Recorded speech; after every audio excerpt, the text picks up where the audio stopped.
Babe, what are you doing here? Is there something wrong? Nothing, babe. Alam mo naman yung insomnia ko. Nagpapaantok lang. Alam mo naman, hindi ako sanay na hindi kita katabi. Well, I'm good now. Tara, let's go back to bed.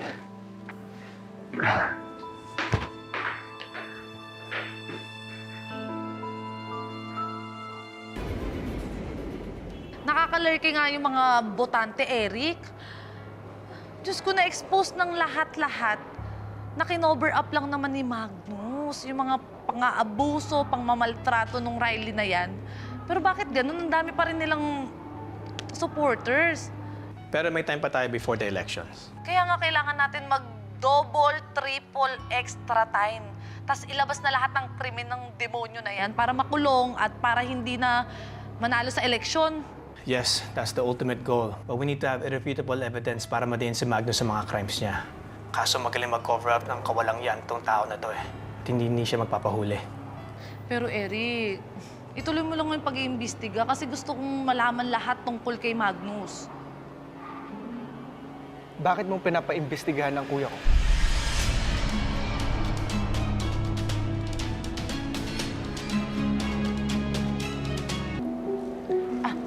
Hello? Chapi, gotta go, bye. Greta?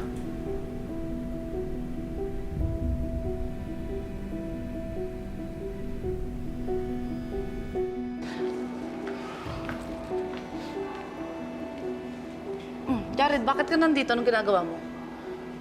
Baka naman kasama mo si Blair, ha? Kung ano naman gawin nun sa akin, I cannot. May last-minute fitting ng wedding gown si Blair, kaya ako nandito. Pero hindi mo pa din sinasagot yung tanong ko. Bakit gusto mo malaman lahat ng tungkol sa Kuya Magnus ko? Kasi simula nung lumabas yung scandal ni Riley, at malaman ng lahat na kinover up lang yun ni Magnus, yung mga pangmamaltrato ng sister-in-law mo, mas gusto ko makilala si Magnus. Gusto ko malaman yung mga bad sides niya. Kasi di ba gano'n naman talaga kung karapat-dapat ba siyang i-endorse bilang kandidato? Pero please, huwag mo nang sanang sabihin to sa kuya mo para hindi kami ma-awkward sa isa't isa. Ha? Well, don't worry. Hindi naman ako magsusumbong sa kanya. And naiintindihan kita. You're putting your name on the line for his candidacy. Kaya karapat-dapat lang siguro na malaman mo if he's really worth it, di ba? Salamat sa pag-iintindi sa akin, ha? Alam mo, may meeting talaga ako. Kailangan ko ng puntahan. Alis na ako, ha? Excuse me. May meeting ka ba talaga o gusto mo akong iwasan ulit? Meron talaga akong meeting. Talagang appointment. Emergency to, eh. Kayo na muna bahala dito, ha? Titingnan ko kung kaya pa ng schedule kung makabalik. Sige, bye. Wait!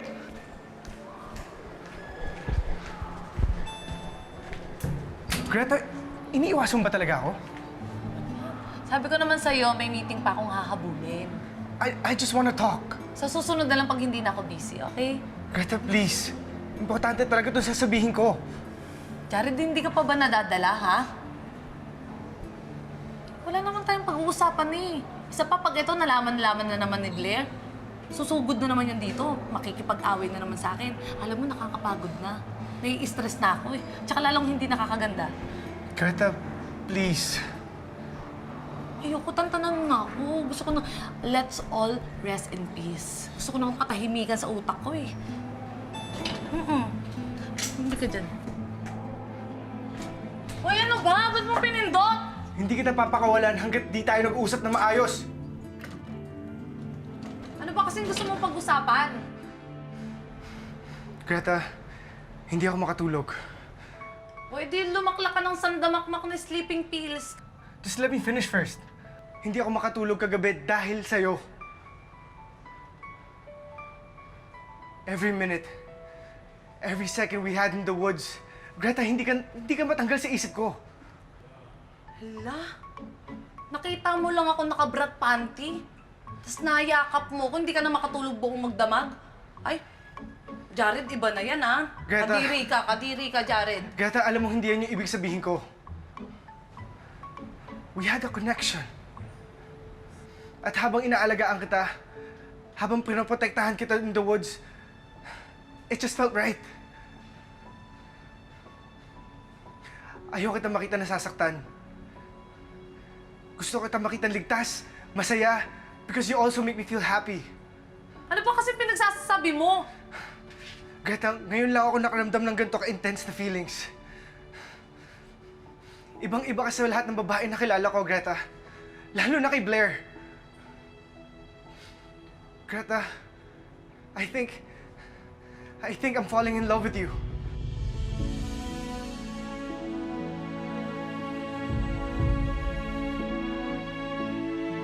Alam mo, pinag-playtime mo lang ako yan. Greta, nagsasabi ako ng totoo. I am in love with you. Kaya nga gusto kita makausap eh. Para malaman kung tama ba itong hinala ko. Kung pareho ba tayo na nararamdaman.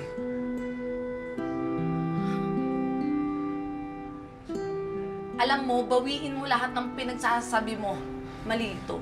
Mali na magkagusto ka sa akin, okay? Bakit mali? Huh? When was it ever wrong to fall in love? Greta, kahit hindi mo aminin, I can see it in your eyes. Alam kong may feelings ka rin para sa akin. Alam mo, Jared, mali ito eh. Dahil ikakasal ka na kay Blair. Babae din ako. Ayokong maging dahilan ng pagkawasak ng buhay niyang kapwa kong babae. Dahil lang sa mapaglarong lalaking kagaya mo. Pero Greta, hindi na nga ako masaya kay Blair. Ibang-iba siya sa'yo. Ikaw ang mahal ko, Greta. Wala eh, pinaasa mo na siya eh. Kung wala ka palang balak na pakasalan siya, edi sana una pa lang kumawala ka na sa relasyon ng dalawa. Hindi yung kung kailan malapit na kayong ikasal. Tsaka iwas-iwasan mo na ako. Huwag mo akong gawing excuse para makawala dyan sa babaeng yan, okay? Greta, please. Greta, please. Pakinggan mo muna ako. Greta. Excuse me.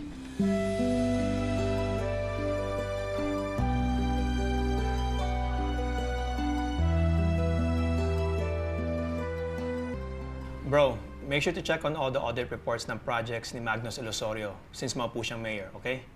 Pay close attention to every detail and let me know pag may nakita kang irregularities. Copy bro. At buti na lang meron akong batchmate sa Commission on Audit. Kaya mukhang di tayo mahihirapan to access yung mga files na kailangan natin. Oh, great, alright. Makakatulong siya sa atin. Okay bro, ano titingin mo dyan? Naninibago lang ako sa'yo. Kasi dati hindi ka payag sa paghihiganti ni Gigi sa Elite Squad.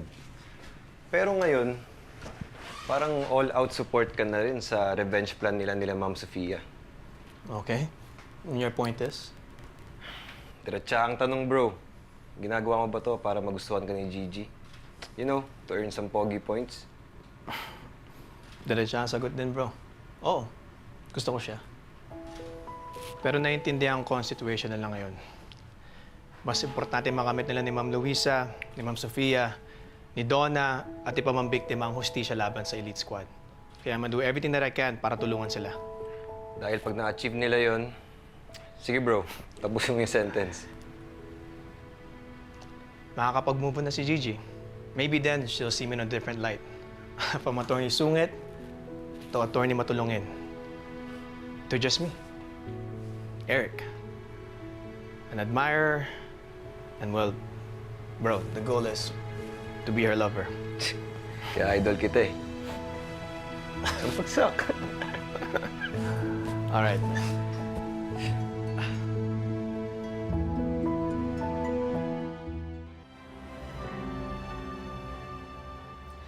What a beautiful bride we have.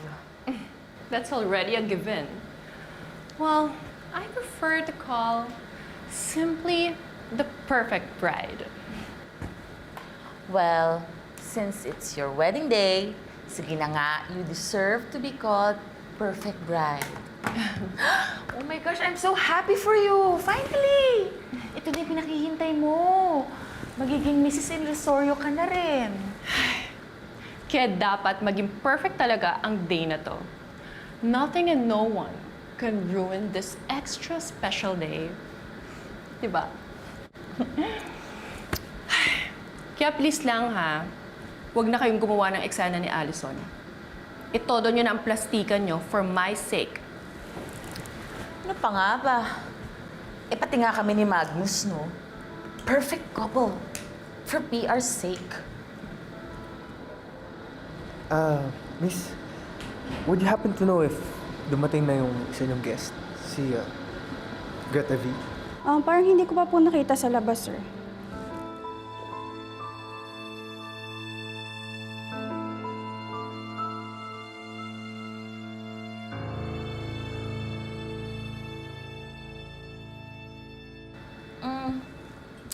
Hinihintay ka na ng mga guests mo. They're almost complete. And they're so excited to see you walk down the aisle. Wait, what did you just say? Almost complete? So meron pa rin talaga mga pasaway na hindi marunong sumunod sa oras. Eh, baka naman na traffic lang. And do you think Greta will attend? I couldn't care less. In fact, it would be best kung di na siya dumating at all.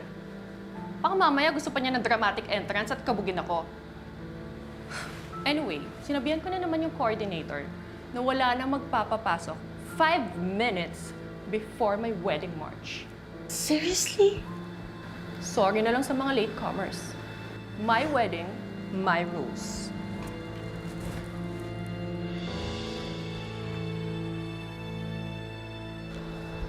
Ayan, sir. Good to go na po kayo. Tatawagin ko na lang po kayo mamaya kapag pwede na kayo pumunta sa ceremony area. Alright, thank you. Thank you.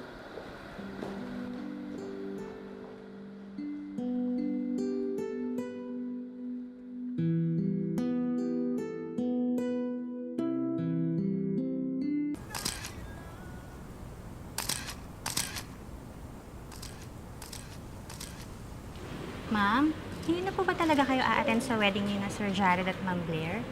Malapit lang po ang venue from here. Less than 10 minutes away lang. Tawag ko na po ba sa driver niyo? Hindi. Hindi. Kasi mas importante sa akin yung latest collection ng Bellatrix eh. Tsaka, di ba, mas better kung nandito naman talaga ako.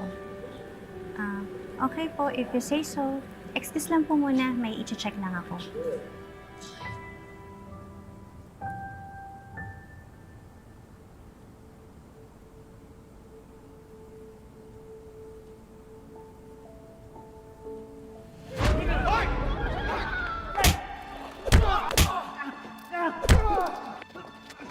Miss, are you okay?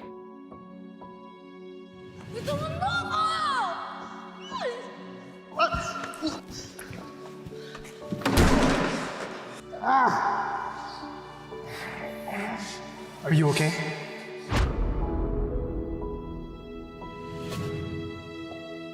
Ibang-iba ka sa lahat ng babae na kilala ko, Greta. Lalo na kay Blair. Greta, I think I'm falling in love with you.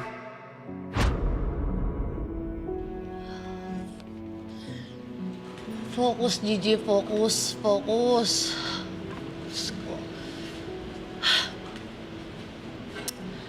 Okay, hinga na malalim. Good vibes lang para bongga. Pag nega, tsaka. Break muna, guys! Break muna tayo! May food sa pantry!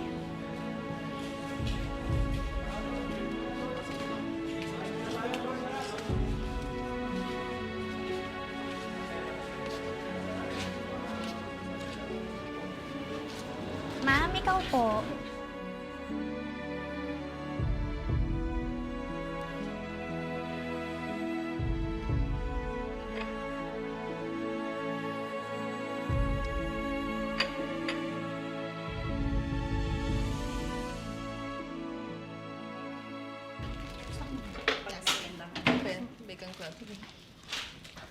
Uy, paano ba to? Lagay mo lang dito tapos iset mo yung timer. Gano'ng katagal ko ilalagay? Ewan ko sa'yo, depende. Kahit ano. Okay.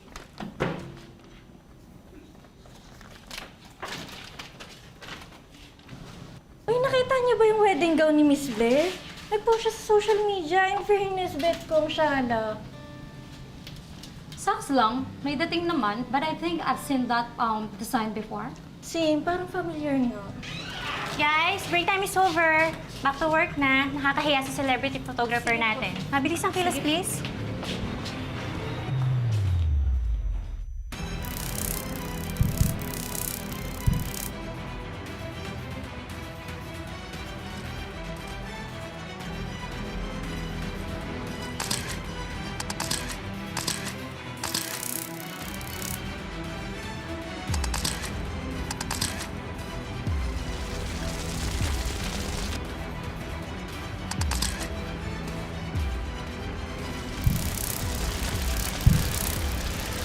Yung mga food ba dumating na? Yes po, ma'am. O kailangan ha? Kung anong kakainin ko, kakainin din ng lahat dito, okay? Yes po. At saka dapat pantay-pantay. Walang diskriminasyon. Dapat lahat masarap yung kakainin, okay? Na-check mo ba? Yes, ma'am. Check ko po. Ah, sige, check mo mamaya ha. Tapos balitaan mo ko. Yan. Humarap ka pa dun sa may kabila. Miss, yan.